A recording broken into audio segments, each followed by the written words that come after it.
ነው እንጂ ተነሱ ጋር ንግግር ራሱ አልፈለገም። እንትና ማነው አብርሽ? ምክንያቱም አብርሃም ማውራት አልፈለገም። እስተሚሄዱለት ራሱ ቸኩሎ ነበር። ጨንቆ ዳራ የተቀመጠውን ልጅ እኮ እነሱ ሲመጡ ጭራሽ ፊቱ ሁሉ አባበጠ። በጣም ጨነቀው። በቃ ደህና ቁጭ ብሎ ስልኩ እየጎረጎረ ነበር። መጀመሪያ ላይ እንደሄደ ፊቱ ራሱ ያስታውቃል እንደደረሱ ማለት ነው። ከዛ ቁጭ ብሎ ሲያወሩት ምናምን ተጨነቀ። 10 ጊዜ ስልኩ መነካካት ጀመረ። እየደወሉ ነው ማለት ጀመረ።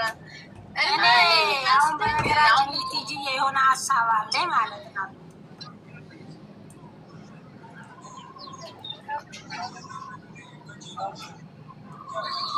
ሀሳቤ ምን መሰለሽ ቲጂ? ይሰማሻል? ይሰማኛል። እኔ ይሰማችኋለሁ?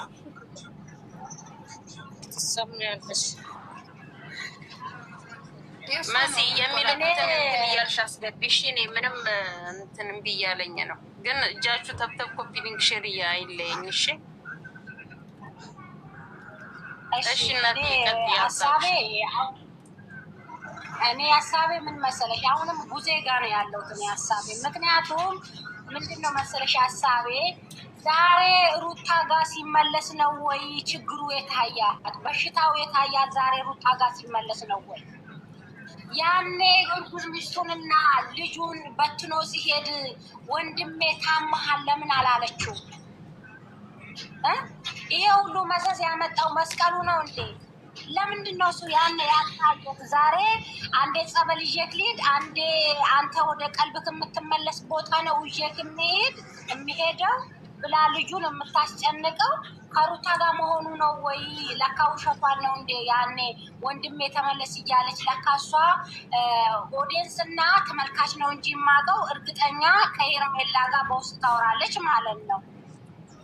ሲጀመር ደግሞ ያኔ ሩታ ፕራንክ ሰርታው እንደ ዛሬ ፕራንክ ሰርታው እንደ ትናንትና ሄርሜላን ጠርታ ከሱ ጎን መሆን ነው ያለብሽ አለቻት። በመጀመሪያም ለካ እሷ ሩታ እንትና ሄርሜላን የምትፈልጋት ለማስመሰል ነው እንጂ እሷን ለመቆጣት ከህይወቱ ውጭ ልትላት አይደለም። አሁን እያየን ያለነው ነገር ላይ እስኪ ስናስበው ራሱ ምን ይመስላል? ዳኒ እንደሆነ ወላዋይ ነው። ዳኒ የእሱ ተመልካች የሆናችሁ አንዴ አብርሃም ጋ ነው፣ አንዴ ሩታ ጋ ነው። ወንድም ነው ወንድሜን እህቴ ነች ይላል። ምንም የእህትነት እንትን አይደለም እያሳየ ያለው። ሙዜ መሆን እኮ እንደዚህ አይደለም፣ ከወንድም በላይ እኮ ነው። ችግሯን ተጋፍጦላት እቺ ልጅ እኮ ብትቸገር ከባሏ ግጭት ቤት ውስጥ ቢፈጠር እኮ ለወንድ ወንድሞች አለሽ ነው የሚባለው። ለሚዜ አይደል እንዴ ከባል ጋር ትንሽ አሁን ግጭት ነገር ከአቅሟ በላይ ሲሆን ለሚዜ ነው እንግዲህ ለታላቅ ሚዜ ነው የሚነገረው። እንደ ሀገራችን እንደ ባህላችን ወንድም ማለት ነው። የእነሱን አናውቅም እንጂ ግን እሱ ወላ አንድ ሄርሜላ ጋ ነው፣ አንዴ በቃ የሚናገረውን የሚሰራውን ነገር እያያችሁ። ግን እዚህ ጋር ቡዜ አሁንም እየሰራች ያለችው ትክክል አይደለም። ጭራሽ ልጁን አንጎል እያረገችው ነው። እንደኔ ማለት ነው። ይኸውልሽ እኔ ምን አልኩኝ መሰለሽ፣ የሚሰማ ከሆነ እኔ የምለው ይሰማል አይደለ? አዎ ይሰማል። እኔ ምን ብያለሁ መሰለሽ በቪዲዮ ላይ ማለት ነው፣ ቡዜ የአብርሽንና የሩታን አንድነት ብትፈልግ ኑሮ ያኔ እርጉዝ ሆና ሩታ አብርሽ ሁሌ እዚህ ጋር ከሩታ ጋር ሲሆን እዚህ ጋር ከሄርሜላ ጋር። ሄርሜላ ኢትዮጵያ ውስጥ ነች ያለችው።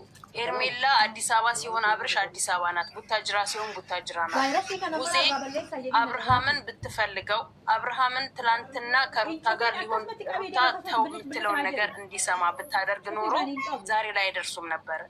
ሄርሜላን ማግኘት ለቡዜ ቀላል ነበረ፣ ዛሬ እንደ ልቧ እንደምታገኛት። ትላንትና አብርሽንና ሩታን አንድ ማድረግ የምትችለው ቡዜ ነበረች። ለፍቻለው ደክም ያለው ብላ ብትል እኔ ቅንጣት ታክል እማምናትና መለሰማት ሴት አይደለሁም። ምክንያቱም ዛሬ እንደ ልቧ ሄርሜላ እንደምታገኛት ትላንት እንደ ልቧ አግኝታ ከአብርሃም ህይወት ውጪ። ልጁ ባለትዳር ነው፣ ሚስቱ እርጉዝ ናት። ለምን አታዩ? እና አቤልንም ኮስተር ብላ እንዲጠፈጠፍ እኮ ያደረገው ስራው ነው፣ እንዲመታ እኮ ያደረገው ስራው ነው። እነዚህ እሷ ስለሆነች ነው የመታችው። ዞር በልልኝ ካጠግብ። እርጉዝ ናት። ብዙ የሚያስጨንቃት፣ ብዙ የሚያሳስባት፣ ብዙ ስትረስፉል የሚያደርጋት ብዙ ከራሷ ጋር የማያደርጋት ነገር አለ። ከዛ አንጻር ተረድታት እንኳን ከጎኗ ሆና አብርሃምን ወደ ሩታ እንዲሄድበት ያትቺ ደግሞ አልቃሻ መጣች። ሄርሜላን ከአብርሃምና ከሩታ ህይወት የምታወጣበት ነገር በእጇ ነበረ። ቡዜ ሄርሜላ ናት። ሄርሜላ ማልቀስ ትወዳለች።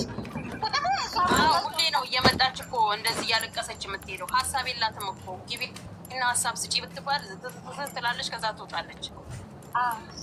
እስኪ ከሀሳቡን ተቀበሉ። ይሄንን ሀሳቡን ተቀበሉ።